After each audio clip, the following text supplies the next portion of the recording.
You're watching the Oklahoma Ford Sports Blitz.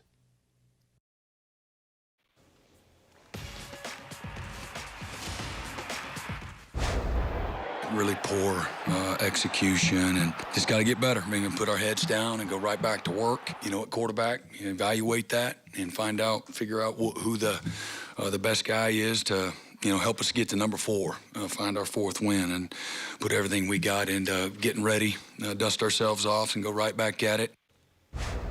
All right, cutting to the chase, a marvelous setting and defensive performance, but the opposite offensively. Suggestion, guys, when you have the ball at the goal line, going in or coming out, put a quarterback under center. Taking a safety is inexcusable. All right, opening drives. With a bad offense against an elite defense, don't gamble on 4th and 2 at midfield on a first possession. Just an offering. First downs have been disastrous. The very first play, the last 2 games, -6 yards, -6 yards. And here's the first play last night. New center, horrible snap, confused back, uncertainty when just the opposite is needed. The win with a plan. The nation's best offense for much of the past quarter century is broken, yet Arnold made plays when unbothered. The defensive turnaround to OU fans, glorious. Stops like this versus the number 1 0 from Lewis Carter, an example of the 180-degree turnaround Venables, Bates and company have established. However, outstanding cheetah Kendall Dolby out for the season. Remember Deshaun McCullough injured and lost earlier, and Gentry Williams and others. All right, let's grade them. Offensively, F, -4 total yards in the second and third quarters combined. Average 1.1 yard per run. 7 punts, 3 turnovers, surrendered 12 points. Defensively, A, allowed just 13 points. 3 sacks, 2 forced fumbles, forced 8 punts. That's 6 more punts, Toby. Yeah. You said it last night, I think, than their previous 3 games. Specials, B, good overall, punts and contained returns well. Overall, really it's a D. It's a JUCO offense. That spoiled it all when it counted most under the national spotlight. Well said, Dean. A frustrating night for the Sooners, no doubt. This is the most inept OU offense we've seen in a long time. More on that in a bit. But if you're going to turn the boat around in the storm, you have to have something to anchor to.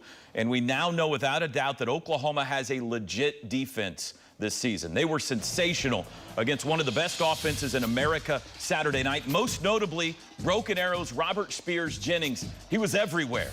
Best game in Crimson and Cream. Forced a fumble, racked up a career-high 13 tackles. So physical in run support, able to get home on the blitz, vision on the back end in coverage. RSJ and Billy Bowman have become a tremendous tandem at safety. On the other hand, the OU offensive woes have started on first down. As Dean said, they are consistently behind the chains. Look at this.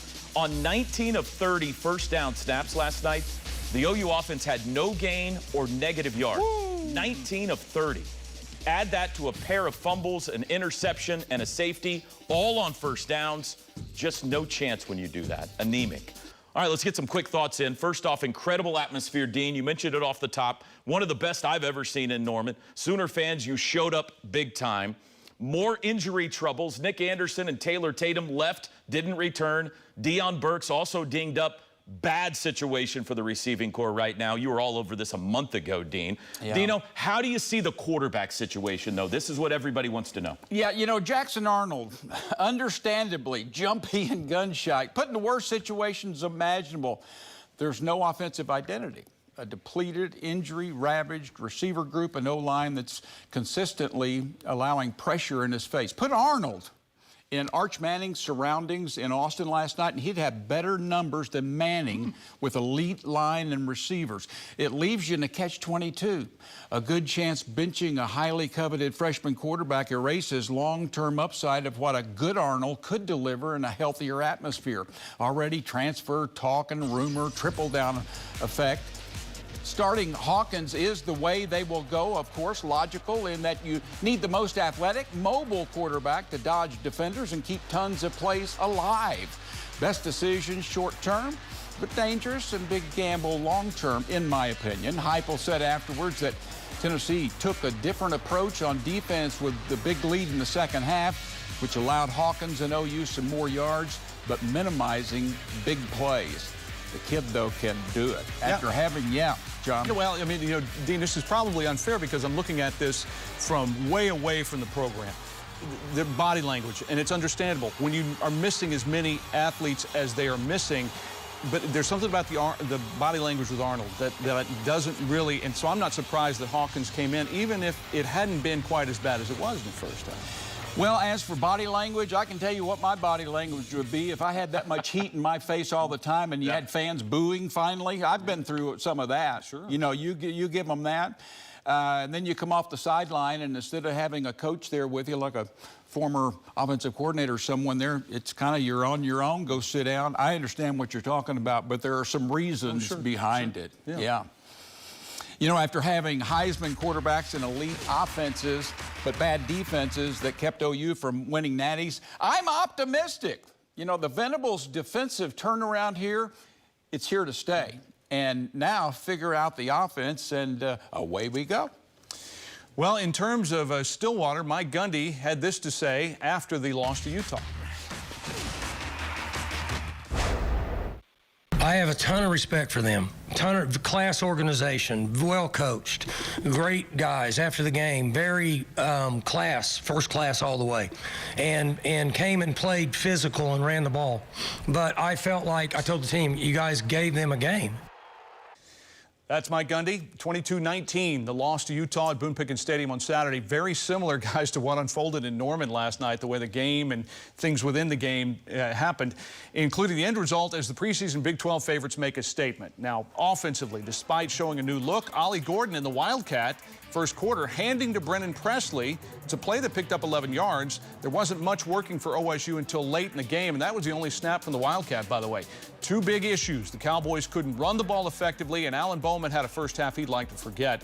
Bowman off target on a handful of throws, running out of the pocket early too many times, throwing off his back foot some.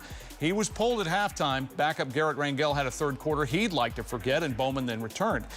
Look, it's a shame the offense couldn't come close to matching the defensive effort. At times, the Cowboys got the freshman quarterback Isaac Wilson. Safety Trey Rucker was just tremendous. He's having a great season. 2 interceptions, including this one where he read Wilson's eyes on the wheel route out of the backfield, gave OSU great field position. They couldn't do anything with it. The Utes ran for 249 yards. Micah Bernard for 62 on this carry, breaking tackles, but Utah also had the ball for more than 42 minutes in the game and ran 81 plays. A bright spot to hopefully carry forward, the aggressiveness late in the fourth, where Gordon found a big hole. Hadn't seen many of those so far, and picked up 18 yards. And then Bowman throwing for two touchdowns in a desperate race to catch up from 22-3 to just 3 down. They need that type of explosiveness in Manhattan, and center Joe Michalski says they'll regroup. There's no one in that locker room who's given up. I mean, there's a lot of football left. I know everyone has complete faith that we're going to, get the run game turned around, get everything else turned around. I mean, there's no one in there that doesn't have any confidence that we had at the beginning of the season. Report card time. Offensively, it was a D. Couldn't run it, couldn't throw it until late in the fourth. Defense, B, was asked to do a lot on the field, as we mentioned, for almost 3/4 of the game, forced 3 turnovers. Special teams, C, missed what turned out to be a crucial field goal. Overall, it's a D. Utah played its game with a little more offense. The Cowboys could have won. I'm surprised. It seems to be killing the Cowboys that these teams are doubling up on the numbers on Ollie, but the quarterback is not taking advantage of it. Yeah, you've seen every snap, John. Why can't they get Ollie going, and is it fixable, in your opinion? I think it's fixable, but this has to do with opponents catching up to what the Cowboys had changed, because early last season, they were a zone team, outside-inside zone team, and it wasn't working. Took the off week before Kansas State and changed to more of the gap, pulling guards and tackles, and the tight end really becoming a big factor in blocking the run game. And it wasn't until late last season, until teams started adjusting to that. BYU did a really nice job on Gordon, and so that's carried over. They miss a physical tight end, and I think Josh Ford, the freshman from Stillwater, will have an opportunity to be this moving forward. Physical tight end who'll come down the line and just not care who he hits. He's just going to hit him hard and try to move him off the ball a little bit. Well, TU showed some real fight in Ruston last night, a bounce back after the home loss to OSU, the final non-conference game on the schedule against Louisiana Tech. The Bulldogs took their first lead with a little more than 3 minutes left, but Tulsa forced overtime with a 45-yard Seth Morgan field goal, and there you go, Toby's top 3. Miles Jackson forces the fumble. Owen Ostrowski with the return. He's ruled down just short of the goal line. The Golden Hurricane offense then got into position for another Morgan field goal, 34-yarder for a 23-20 victory. I thought our defensive front could match up. I didn't know if we could cover because we struggled there a little bit. We got a lot better there. We busted a couple, but we covered a lot better. But the coverage was better because they didn't run the ball well, and our defense got a lot of pressure on the quarterback tonight. It was awesome. Report card time for the Golden Hurricane with some help from Pop. Offense, C. Cam Benjamin, some key catches. So did Luke McGarry, but a bit of a struggle overall. Defense is a B+. Outside of the play in OT, they got constant pressure in the backfield, held Louisiana Tech 284 total yards. Special teams, C-. Punt and kick coverage wasn't great, but the clutch Morgan field goals were huge. Overall, B+. Got it done on the road. Hey, guys, quickly, if OU and OSU win on the road, they're fine. Yeah. They've split. Yeah. Don't go to bed yet. 11:30 tonight, you can see Sooner football with Brent Venables, hosted by Dino, right here on News 9 and News on 6.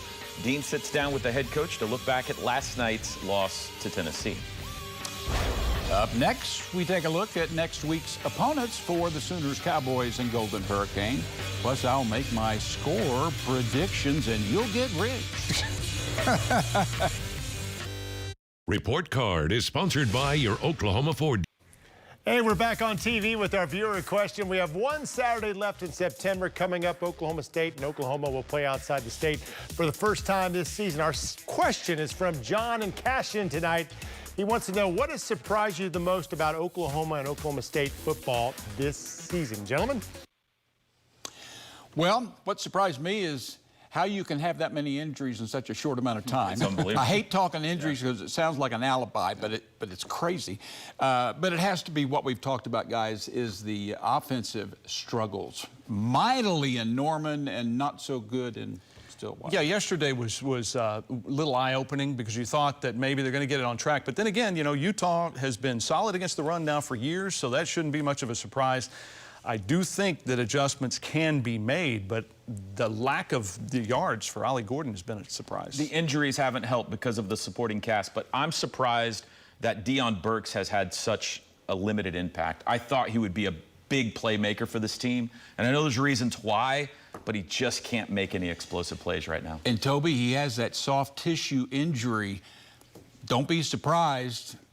Yeah. You know, if he might not be ready or They're running out of wide receivers. I don't know. Next up for the Sooners, the first road game of the season, and it'll be at raucous Jordan Hare Stadium down in Auburn. I've been there. It is something else. 2-2 start for Hugh Freeze's Tigers. Home loss to Arkansas, 24-14.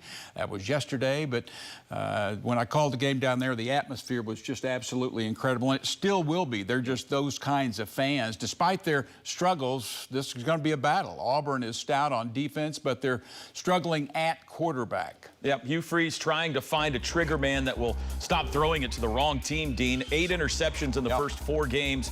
Peyton Thorne, the veteran, has thrown 5. Hank Brown, the freshman, has thrown 3. The Tigers' most dangerous weapon is receiver Keandre Lambert-Smith. Big-time deep threat, long name, averaging almost 30 yards a catch. He's already got 5 touchdowns. 2:30 kickoff Saturday on the Plains, and we're on hurricane watch, by the way, so weather could be an issue this weekend. Lovely. Keep an eye on that. Lovely. Yeah, next up for the Cowboys, an 11 a.m. kick at Kansas State. Some suggesting this is an elimination game as far as the Big 12 championship, even though it's not October yet. It's very early. Just like the Cowboys, the Wildcats struggled in a big way on offense in a late-night loss at BYU last night, 38-9. The Cougars took control of the game in about a 9-minute stretch from the end of the first half into the third quarter. Too many penalties. Avery Johnson with some turnovers. Expect K-State to let Johnson run more. He's very quick, and it's been something that's hurt the OSU defense so far this season. The Golden Hurricane will take road momentum from Ruston to Denton For the American Athletic Conference opener at North Texas, the Mean Green 3-1 with wins at South Alabama and at home over Stephen F. Austin in Wyoming. The only loss is at Texas Tech. Former OU and TCU quarterback Chandler Morris is averaging 301 yards passing per game, and that's good for 11th in the nation. All right, prediction time. Last week, a strong 2-1 for Dino. You were close on the OU game. You picked Tennessee 34-20. You had OSU winning by 4. You nailed Tulsa's 23-20 road win with Owen Ostrowski. Should have been a touchdown. What's your predictions this week? You know what I call it? A healthy, wealthy Saturday. Saturday, OU's a rare SEC road favorite, 2.5 over Auburn. Hey, I'm going with it. Sooners 23-20. Yeah. OSU opened a 5.5-point dog at K-State, where they were skunked 48-zip last time there. I'm going upset. Cowboys win 31-28, and I'm going to go homer all the way. I'll take Tulsa to upset the TD-favored Mean Green in Denton 31-28. There we go. Here we go. Right. Sweep. Trying to win. If you can't tell, I'm trying to win. Play the Like that healthy and wealthy Saturday. Well, we can't say goodbye until we play the percentages. Percentage chances are high. We will spin the numbers on Ollie Gordon and Jackson Arnold. Time now to play the percentages. John was the winner last week. So, John, you're going to be up first for a strong punch right here in question number 1. Percentage chances Michael Hawkins Jr. is the starting quarterback against Auburn. What do you think? I think he showed enough, regardless of what Tennessee was doing defensively. I say 65. Oh, I say 90. And don't get me wrong, under these circumstances, that's probably the best way to go. I just look at long-term ramifications and an elite player coming in. You're going to get a good offense. At some point, you're going to have good enough supporting players. Do you want to have someone who can give you huge upside or not? But I'm with it, 90%. He sits at 258 yards, only 258 yards. Percentage chances Oklahoma State's Ollie Gordon will reach the 1,000-yard mark in the regular season. Dino. Teams have been successful so far doing what they're doing, and I'm going to go 40%. Yeah, teams have been successful doing what they're doing, and I'm going 40% as well. Wow. All right, 5-star quarterbacks don't stay in one place for long if they're not playing. It's way too easy to transfer now. You guys, gentlemen, know that. Percentage chances Jackson Arnold will play somewhere else next season. John. Okay, a lot of injuries like we talked about, and a long season. There's one SEC game under your belt right here. I say 30. As I suggested last week, 67%. Despite the loss to Utah, what are the percentage chances Oklahoma State will still earn a spot in the Big 12 title game? Dino. You know, they're going to have to prove it, although I do have them this weekend, Cowboys, but I'm going to go with Oklahoma State at 40% on that. John. I'm still a little more optimistic. I think they will figure out a way to have Ollie Gordon impact the game more so those receivers will be able to make even bigger plays. And this league, it's too early to tell who's going to knock off who. I say 55. We'll finish up in the SEC. This will be a good one. Alabama will host Georgia on Saturday. Percentage chances the Tide knocks off the Dogs. I'm going 56 here, and that's mainly because of Jalen Milroe and that offense able to go, whether Wisconsin's very good or not, winning up there the way they did, getting some rhythm offensively. I just think Kirby has too much going for him. DeBoer's just in. I think he's going to do great, but I think there's too much steadiness there. 40% on that one. The answers are in. We need a winner. You know what to do. Text Dean or text John. Yeah. 79640. You're watching the Oklahoma Ford Sports Blitz. Welcome back. The votes are in. I thought it was pretty even. Yeah, I think it was a great battle tonight. Dino had a little better attitude, though, I thought. Okay. Hey, looky there. A little better attitude. Smile. Big smile. Better attitude. Nice going. Yeah, good job, Dino. Congratulations. All right. You've been waiting for that. Well, his attitude's a little better.